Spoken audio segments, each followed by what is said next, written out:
Veuillez m'excuser, mes bien-aimés, puisqu'il y avait un problème de connexion. On va reprendre notre prédication. On disait ceci. Parmi de la bonne terre, on disait que parmi la terre, excusez, puisqu'on avait eu un problème vraiment de connexion, mais par la grâce de Dieu, on est toujours là. On va essayer de finir notre prédication. Vraiment, veillez vraiment de nous excuser par jeune occasion. Et on est toujours là, selon la parole de Dieu. On est en train de nous expliquer, il y aura dans ton pays ni la femme qui avorte, ni stérile.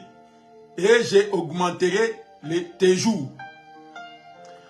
On a expliqué que la terre comme une femme, comme une épouse, il va recevoir un époux. Or que notre époux, c'est le Seigneur Jésus. La terre, c'est nous. Or que quand on va recevoir notre époux, donc notre époux, en lui, il y a des semences. Il va ramener ces semences pour donner à sa femme. Et la Bible dit que parmi là où le Seigneur avait besoin de mettre ses semences, afin que ces semences produisent, on a compris que parmi les 4 terres, les 3 autres terres ne pouvaient pas donner la semence forte, puisqu'il y avait des oiseaux, ils ont ramassé des graines, des semences. Il y avait des pierres à empêcher que les semences sortent, croient très bien. Et le 3e, c'était les épines. Comme il y avait des épines, les épines ont étouffé la semence.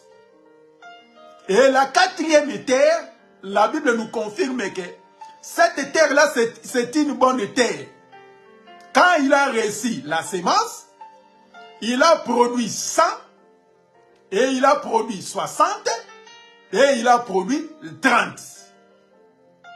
C'est pour cela la Bible dit que dans ton pays, il n'y aura ni la femme qui avorte, ni stérile. Et je multiplierai, je augmenterai tes jours sur la terre. C'est ça ce que la Bible dit. Donc on a compris que tous les autres terres, on peut expliquer, c'était la loi, les prophètes et les psaumes. Et quoi qu'il y avait des prophètes, il y avait la loi ne pouvait donner la vie. Et la loi ramenait que la mort. Voyez? Quoi qu'il y avait la loi, il y avait la semence. Cette semence ne peut produire des fruits. Pourquoi? Puisque quand les malins viennent, il empêche les gens de comprendre les Écritures. Ce n'est pas moi. On va lire toujours. Matthieu chapitre 13. Les versets 18. Maintenant l'explication des paraboles. Vous donc, écoutez ce qui signifie les paraboles du semeur. Lorsqu'un homme écoute la parole du royaume et ne comprend pas, les malins viennent, enlèvent ce qui a été semé dans son cœur. Cet homme est celui qui a reçu la semence le long du chemin. Vous voyez? Donc, c'est-à-dire, c'est pour cela parmi nous, parmi soi-disant les enfants de Dieu, sont des stériles. Ils n'arrivent pas à produire. Ils n'arrivent pas à mettre au monde. C'est les stérilités spirituelles. Vous voyez? Les stérilités physiques, ça n'a rien à voir avec les stérilités spirituelles. Puisque les stérilités spirituelles est très dangereux par rapport aux stérilités physiques. Tu peux avoir des enfants, tu ne peux pas avoir des enfants. Ça n'a aucun problème de ce qui concerne le royaume. Puisque si c'était destiné que tous les gens qui auront des enfants hériteront le ciel, donc on va dire que Paul, comme il n'a pas eu des enfants, il n'était pas marié, il ne pouvait pas hériter le ciel. Vous voyez? C'est pour cela quand les enfants de Dieu, les hommes de Dieu, ils n'arrivent pas à comprendre les Écritures. C'est ça ce qui devient tout un problème. Donc en réalité, les stérilités, c'est tout à fait spirituel. Vous voyez? Quoiqu'il attend la parole. C'est comme si la parole qui est tombée au long du chemin, les malais viennent, il ramasse tout. Donc en lui, il ne pouvait pas produire des fruits. Puisque les malins venaient, il a écouté, il a reçu la semence dans sa vie. Mais cette semence ne peut produire. Pourquoi? Puisque les malins viennent, ils ramassent cette semence. Vous voyez? Donc c'est-à-dire, la semence que la Bible nous explique, les stérilités que la Bible nous explique, il nous explique premièrement de ce qui concerne le spirituel. C'est pour cela, parmi même des prédicateurs, sont des stériles. Il n'arrive pas à produire, il n'arrive pas à mettre au monde. Quand un prédicateur est stérile, il réclame ses enfants. Ça, c'est mes enfants spirituels. Mais toi-même, tu as du mal à produire des fruits. Puisque les véritables semences, quand ça vient dans ta vie, ne produisent pas. Comment tu vas réclamer des enfants spirituels? Vous voyez des problèmes. Un homme de Dieu qui pide, un égoïste, mendiant, un voleur, un impudique, un adultère, vous voyez, assassin. Cet homme de serviteur ne peut produire la fruit, puisque quand la semence vient en lui, ne produit pas. Mais c'est lui être le premier à réclamer les enfants spirituels. Puisque lui-même, il n'arrive pas à produire des fruits dignes. Vous voyez la terre? Quand la terre ne produit pas, comme la terre aura un époux, donc la terre c'est une femme. Puisque l'homme a été tiré de la terre. Vous voyez? Donc c'est-à-dire, quand la terre ne produit pas, tu n'as pas le droit de réclamer les enfants spirituels. Puisque en toi, il n'y a pas de bonnes semences qui va dégager. Que les gens voient des semences, des bonnes semences, donc des bonnes œuvres. Et la terre qui produit 100, qui produit 60, qui produit 30, écoutez ce que la Bible nous explique. Donc une bonne terre a produit combien? A produit 100. Écoutez. Genèse, prenons la Bible. Genèse chapitre 21. Donc, c'est-à-dire, une bonne terre a produit 100, a produit 60 et 30. Écoutez. Genèse chapitre 21, le verset 5. La Bible nous dit ceci. Abraham était à l'âge de 100 ans à la naissance d'Isaac. Vous voyez la bonne terre? Quand tu deviens la bonne terre, tu vas dégager. Alors que c'était Abraham qui était une bonne terre. Il a dégagé à l'âge de 100 ans.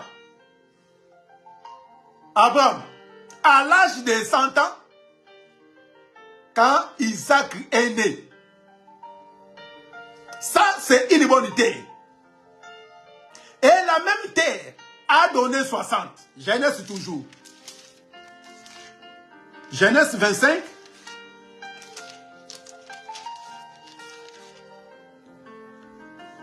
Genèse chapitre 25, le verset 26. Ensuite sortit son frère, dont la main tenait les talons d'Ésaü, en lui donnant le nom de Jacob. Isaac était âgé de 60 ans lorsqu'il naquit. Vous voyez? Donc quand la bonne terre vient, il va dégager des fruits, va dégager la semence. La semence va se manifester. Donc cette semence qui était dans Abraham s'est manifestée à Isaac. Et Isaac, cette semence, s'est manifestée en donnant les deux naissances à ses deux jumeaux, Ésaü et Jacob. Vous voyez? Donc, c'est-à-dire, cette semence-là, En commençant par Abraham, Isaac. Maintenant, la Bible nous explique encore, même la même bonne terre a produit aussi 30. Prenons Genèse. Genèse chapitre 41, le verset 46. Joseph était âgé de 30 ans. Lorsqu'il se présenta devant Pharaon, le roi de l'Égypte. Et il quitta Pharaon et parcourut toute l'Égypte, tous les pays de l'Égypte. Vous voyez? Donc la sémence qui était d'Abraham s'est manifestée à Isaac. Et à Isaac s'est manifesté à Jacob. Et à Jacob donna les 12 fils. Parmi les 12 fils, à l'âge de 30 ans, Joseph se présenta devant Pharaon. Et il a parcouru tous les pays de l'Égypte. Maintenant, on retourne à notre Seigneur Jésus-Christ. Puisque le Seigneur Jésus-Christ, c'est lui aussi, c'est une humanité. Puisque quand tu deviens une humanité, tu vas dégager, tu vas produire des fruits. Donc, c'est notre Seigneur Jésus-Christ. Et en Jésus, la vie, la sémence qui est à notre Seigneur Jésus-Christ, s'est manifestée à nous. C'est pour cela que Jésus, à l'âge de 30 ans, il devait se manifester, il devait commencer son ministère.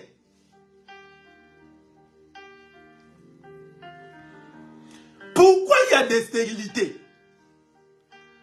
Bien aimé, ici sur la terre, on aura beaucoup de stérilité. Puisque avec la vie de tous les jours, avec des problèmes, avec des maladies, ça provoque beaucoup de stérilité parmi les gens. Et les stérilités spirituelles n'ont rien à voir avec les stérilités physiques. Dans ton pays, ici, pourquoi tu n'es pas au monde puisque tu es stérile? La Bible dit que dans ton pays, il n'y aura pas de stérilité. Oh, mais non, ça n'a rien à voir avec. Ici, ce n'est pas le pays de Dieu. Ici, en France, ce n'est pas un pays de Dieu. Ni au Congo, ni en Angola, ni aux États-Unis. Le pays de Dieu, c'est sa parole.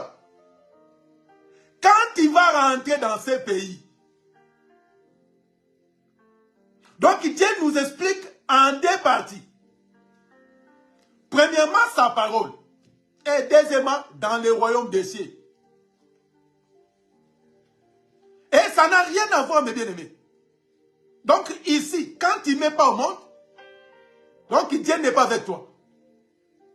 Donc on va dire que tous les païens qui ont des enfants, donc Dieu est avec eux. Tu peux être stérile sur la terre physiquement, mais spirituellement, tu as beaucoup d'enfants. Puisque le Seigneur a besoin que les gens produisent. C'est pour cela que quand Jésus a regardé l'arbre qui ne produit pas de fruits, il a fait quoi? Il a maudit cet arbre. Puisque il faut quand la sémence vienne, et la sémence va dégager des fruits. Mais quand la sémence vient dans ta vie, ne dégage rien. Mon frère, tu es stérile. C'est pour cela, même la personne qui quitta le monde du soin d'Isa, il est venu dans la vie chrétienne. Il continue toujours avec du n'importe quoi. Mais après avoir réussi la sémence, mais non. Comment un homme de Dieu peut être un sorcier? Comment un homme de Dieu peut être un égoïste? Donc lui, il ne partage pas. Il a besoin que les gens ramènent toujours auprès de lui. Mais lui, il ne lui donne pas. Mais moi, je sais que quand la sémence rentre dans ta vie, va changer ta vie. C'est pour cela que quand la femme devient enceinte, même sa condition de vie, sa condition de manger va changer. Mais comme un enfant de Dieu, soit disant, il a la sémence de Dieu. Mais en regardant sa vie, en regardant sa conduite, et toi-même tu vas dire que lui là, mieux de vivre avec un païen que lui. Mais il prêche la parole. Pourquoi parmi nous, il y a des séparations, il y a des divisions, il y a des haines? Qui ont ramené des haines, des divisions et des séparations? C'est prétend des serviteurs, prétend des prophètes, des pasteurs, des évangélistes, des docteurs, qui ont ramené des problèmes, des conflits. Surtout les Africains. Surtout les Africains. Quand on comprend mal la parole, et il y a d'autres personnes qui lisent les Écritures à ta place. C'est pour cela, il te fait haïr avec ta propre famille. Mais il a reçu la sémence. Non, il est stérile. Quand tu croises une stérilité devant ta face, il ne sait même pas, il ne comprend absolument rien. Qu'est-ce qu'il va t'apporter dans ta vie? C'est pour cela, quand la sémence vient dans ta vie, va dégager, va produire. Et cette sémence qui était en Abraham s'est manifestée aujourd'hui Israël. On parle d'Israël. Pourquoi? Il y avait un seul sémence qui est entré à Abraham et maintenant ça continue jusqu'à ce jour. Et on a compris que les vraies sémences qui étaient en Jésus s'est manifestées aux apôtres jusqu'à ce jour. Jusqu'à ce que le Seigneur viendra nous récupérer. C'est pour cela, un enfant de Dieu, après avoir reçu la sémence, sa façon de vivre, sa façon de se comporter va complètement changer. Et il sera vraiment un enfant de Dieu. Mais si cette sémence-là ne fait rien dans ta vie, ça sert à quoi? Donc tu es stérile. Donc il était un impudique. Quand il est venu dans l'église de Dieu, ça devient de plus en plus pire que quand il était dans le monde. Mais selon les Écritures, quand la sémence vient dans ta vie, va changer ta vie. Écoutez, avant de mettre un point virgule, on retourne toujours dans Matthieu chapitre 13.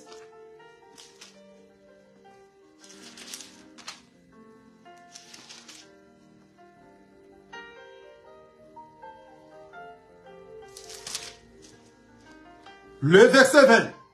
Celui qui a reçu la sémence dans les endroits pierreux, c'est celui qui a entendu la parole. Et l'a reçu aussitôt avec joie. Mais il n'a pas de racines en lui-même et il manque de persistance.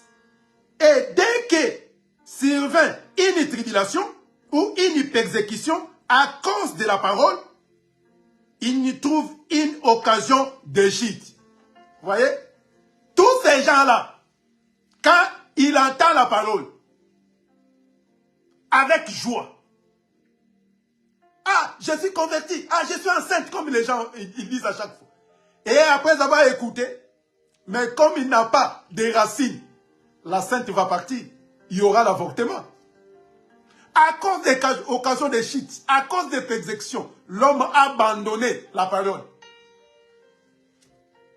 Et mais quand il commence à t'insulter, à injurier les gens, et tu commences à poser des questions, il est un enfant, il est chrétien ou il n'est pas, il est chrétien ou il est païen. Donc tous ces gens-là, ce sont les trois terres. Ils ne peuvent jamais produire la fruit, ne peuvent produire la sémence en elle. Puisqu'il n'y a pas de racines, il n'y a pas de fondation. Mais notre pays à nous, qui est la parole, quand la personne répand, quand la personne comprend la parole, il ne peut pas rester les mêmes. Le verset 22. Celui qui a reçu la sémence parmi les épines, c'est celui qui attend les paroles, mais en qui les soucis de ces siècles, la séduction des richesses, l'étouffe cette parole et les rend infructueuse. Et celui qui a reçu la sémence dans la bonne terre, c'est celui qui attend la parole et la comprend. Il lui porte des fruits, un grain on donne en 100, l'autre 60, un autre 30. Aujourd'hui, on mettait un peu virgule ici. Le dimanche, si Dieu ne vient pas, on va revenir pour parler. J'augmenterai tes jours sur la terre. Dans ces pays-là, quand tu seras dans ces pays, tes jours, tes nombres des années, ça sera augmenté, ça sera multiplié. Vous voyez? Donc, c'est-à-dire, une bonne terre. Comme la terre a reçu son époux, c'est avec l'époux, quand il vient avec des semences. Et la semence de l'époux, quand ça rentre dans ta vie, va dégager, va produire des fruits. La joie, la paix. Si tu étais un homme colère, puisque dans le monde, il y a beaucoup de gens qui ont enfanté des enfants, la méchanceté, la haine, la jalousie, ça c'est aussi des enfants. Il a mis au monde, mais il a mis des enfants brutaux, les enfants, il a mis des malfaiteurs, il a mis des assassins. C'est pour ça qu'il y a des prédicateurs assassins. Il y a des prédicateurs de voleurs.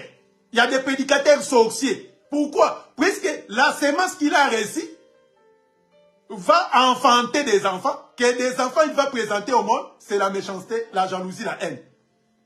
Mais quand il devient une bonne terre, quand il va enfanter, et tu vas enfanter la joie, la réconciliation. Quand parmi les hommes qui prêchent la parole, séparent les gens, créent des confusions, créent la haine. Donc en lui, ses enfants en lui, c'est la haine et la jalousie. Mais quand la bonne terre, le Seigneur Jésus-Christ vient, il met la semence dans ta vie. Cette semence va dégager quoi? Il va dégager la joie, l'amour. Un enfant de Dieu, quand il est là, il ne va pas accepter la division. Il ne va pas accepter la haine, la jalousie. Il ne va pas accepter que les gens créent toujours des problèmes autour de lui. Pourquoi? Puisque en lui, il dégage des bonnes semences que le Messie, le Seigneur, il a ramené dans sa vie. Dans ton pays, il n'y aura pas la stérilité. Donc, quand tu viens auprès du Seigneur, c'est fini la stérilité. Tu vas enfanter des enfants.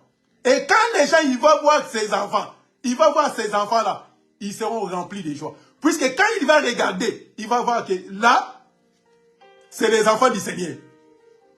Quand tu dégages la joie, quand tu dégages la paix, la tranquillité, quand les gens te voient, sont contents. Mais quand les gens te voient, ils n'ont même pas besoin de... Pourquoi? Qui t'a dit de venir ici? Cupidité, l'injustice. Mais quel est cet enfant? Quel est ces hommes? C'est pour cela qu'il y a beaucoup de stérilité. Il écoute la parole, faute des racines. Et il écoute la parole à cause des soucis de ce monde. Il ne peut pas. C'est pour cela même ici, la terre physiquement, si la femme elle est enceinte, les docteurs donnent des conseils. Évitez des stress, évitez des soucis, sinon l'enfant va partir. Mais ils ont fait des copies-collées. Puisque en Jésus, c'est pareil. Quand des soucis est lié dans ta vie, tu ne peux pas dégager de bonnes choses. Il n'y aura pas l'enfant sur ta vie. Quand tu es angoissé, tu regardes des choses de ce monde, tu ne peux pas. Donc on était venus juste, mes frères, pour nous encourager de ce qui concerne la parole de Dieu, l'amour de Dieu dans nos vies.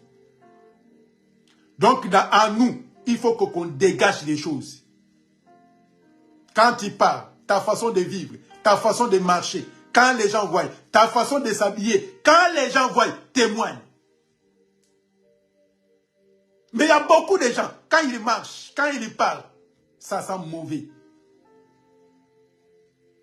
Que l'amour de notre Seigneur nous soit donné. Dans ton pays, il n'y aura ni la femme qui avorte, ni stérile. En écoutant la parole va rester dans ta vie. Et tu mettras cette parole en pratique. C'est pour cela, à l'église de Dieu, il n'y aura jamais la stérilité. Puisque la sémence qui sort à notre Seigneur Jésus-Christ, qui est sa parole, ne peut pas être enlevé, ne peut pas être dégagé dans nos vies, va rester jusqu'à où? Dans le royaume de Dieu. Il n'y aura pas de stérilité. Tout le monde va produire. Tout le monde y aura des enfants. C'est pour cela, les jours, Marie et Élisabeth, puisqu'ils ont porté des enfants, quand, dans leur rencontre, c'était la joie. Et les enfants sont bougés. C'est pour cela, quand les enfants de Dieu se rencontrent, il y aura la joie. Mais quand les enfants de Dieu se rencontrent, il y a toujours des haines, des disputes, des querelles. Il faut les demander quelle semence ils portent. Puisque s'ils portent les vraies semences, quand il y aura une rencontre, il y aura que la joie. Mais il faut poser la question, cet homme-là, il porte quelle semence? Pourquoi tu haïs ta propre famille? Pourquoi il y a toujours des soucis avec tes propres frères, tes propres sœurs? Pourquoi ton père, ta mère, il y a toujours des soucis? Si réellement tu portes la bonne semence, si réellement tu portes le Seigneur, mes bien-aimés, tu n'auras pas de problème, tu n'auras pas de soucis sur cette terre. Puisque tout appartient à notre Dieu. Que la paix et la miséricorde de notre Seigneur nous soient données. On va encore revenir, mes bien-aimés, par la grâce de Dieu, pour essayer de parler des bonnes choses pour notre vie. Que le Seigneur nous soit favorable, que le Seigneur nous bénisse abondamment. Si Dieu ne vient pas, le dimanche prochain, on sera toujours là, par la grâce de Dieu, pour partager la parole de Dieu. Que le Seigneur nous bénisse. Prions. J'ai béni ton Saint-Nom. Merci pour cette prédication. Merci pour la consolation de nos âmes. Aide-nous à obéir à ta volonté. Dans le nom de Jésus, nous prions et nous disons Amen. Que le Seigneur nous bénisse. Excusez-moi encore, puisqu'il y avait un souci de connexion. C'est pour cela qu'on a repris la deuxième fois la prédication. Que le Seigneur nous bénisse. Merci pour votre fidélité et surtout vos présences parmi les saints. Que le Seigneur nous bénisse. Et on va se voir les dimanches prochains, même heure, si Dieu ne vient pas. Que de bonnes choses soient avec nous. À très bientôt. Au revoir.